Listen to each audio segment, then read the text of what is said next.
The Lord is my light. Come on. My salvation. Whom shall I fear? The Lord is the strength of my life. Of whom shall I be afraid? To go through it on purpose. That's why you couldn't go around. That's why you couldn't go over or under it. Because the thing is, this is that you needed to go through it. You needed to go through it for a reason. Because you don't know the person that you're sitting next to, you might see them again. God allowed each and every last one of us to come together on purpose. That's the reason why we are here. He want to elevate you. He want to take you to another level. But he said you got to trust me. He said without faith, it's impossible to please him. So how do you expect to walk through that door if you're not allowing him in?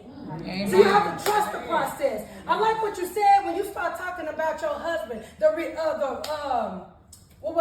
Resuscitate. God wants us to sometimes just let it go. But the problem is we're afraid to let it go. I remember that was a kid when I used to work at the daycare, and he used to always walk around with all this stuff in his hands. Just walk. And we used to have new toys. We want to give him new toys. But he had a problem.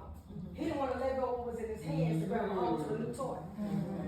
That's how some of us are. Yep. How you expect me to give you something? How you expect me to deliver you when you ain't trying to let go? How do you expect me to deliver you when you ain't saying, okay, God, have it your way? Because sometimes God said, I just want you to give it all to me. As much as we love people, you got to have boundaries. Yes.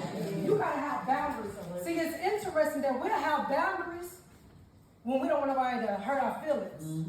But the problem is we don't have boundaries with ourselves. So what I'm saying to you is it is time to begin to have boundaries for yourself.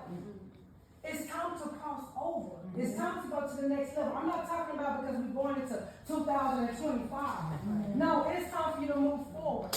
So while I was writing this down and God began to minister to me and speak to me, he said there's a process of stepping into your new season.